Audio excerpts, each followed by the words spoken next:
Now next we're going to start with NFA, that is non-deterministic finite automata, or you can say NDFA or NFA, that is non-deterministic finite automata. Now check the definition. The finite automata is called non-deterministic finite automata when there exist many paths for specific input from the current state to the next state. That means, as we discussed in DFA, from a particular state we can say that for a particular input there is only one path. You cannot have multiple paths for same input.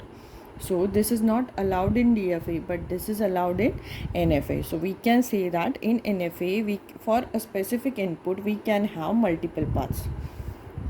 It is easy to construct NFA than DFA for a given regular expression language. Every NFA is not DFA, but each NFA can be translated into DFA. That means what we can say that DFA is the subset of NFA. That means what? Suppose we have a state Q0. From on input A, it is going to state Q1. Again on input A, it is going to state Q2. So if I consider only this part, Q0 to Q2 transition on input A, we can see this is a DFA. If I consider this much part, we can see this is a DFA. So we can say that NFA is not a DFA, but we can say that DFA is a subset of NFA. Now in this is just the comparison. We can say DFA only one path for specific input. In NFA we can have many paths for specific input. Now, NFA is defined in the same way as DFA, but with two exceptions. It contains multiple next states. It contains epsilon transitions. Now whatever problems we solved using DFA, we were not having any transition of this form, like Q0 on nothing going to Q2 or to Q1. This was not there in DFA, but this is allowed in NFA. So we can have epsilon transitions, epsilon moves in NFA. Next, it contains multiple next state. As we already said, for same input, if we have state Q0 on same input A, it can go to state Q1, it can go to state Q2, like this. So we can have multiple paths for same input. So this is just an example in which we have Q0, Q1 and Q2 states. If you observe Q0, it is giving input for A, again for A, and again for B. Like this we can have multiple paths in for same input in NFA. Now next we'll discuss the formal definition of NFA. NFA also has 5 states, same as DFA, but with a different transition function. Or you can say NFA can be defined with the help of 5 tuples. As we define DFA, same like that we can define NFA with the help of 5 tuples.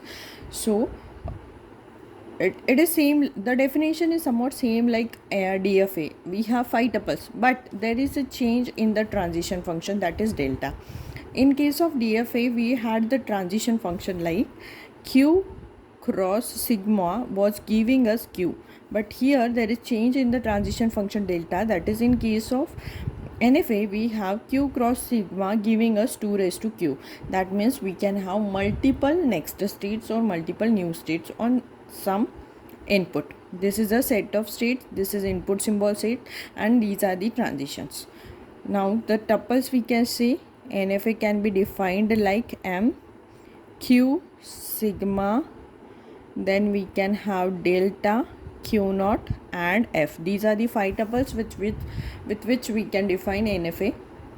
That is Q, sigma, delta, Q0 and F, where Q is the set of states, sigma is a set of input symbol, Q0 is initial state, F is final state, and delta is transition function. Now next, graphical representation of NFA.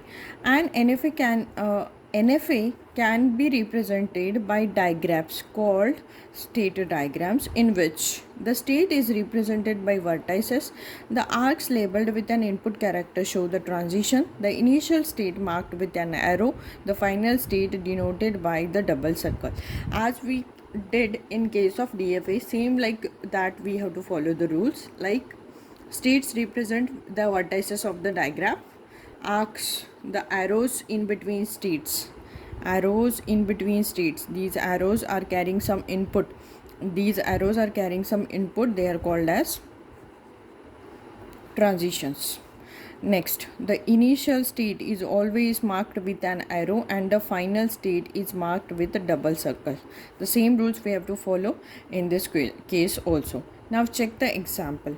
Now if you check the example here, it is tuples are given, diagram is given, and what we have to do is we have to draw the transition table.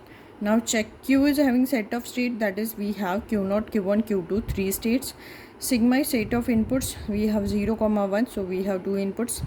Q0 is initial state, and here it's Q0 is also the initial. F is a final state. Now here in this case we have Q2 as final state. Now check for the diagram. Now we have to draw the transition table, which can be represented like this.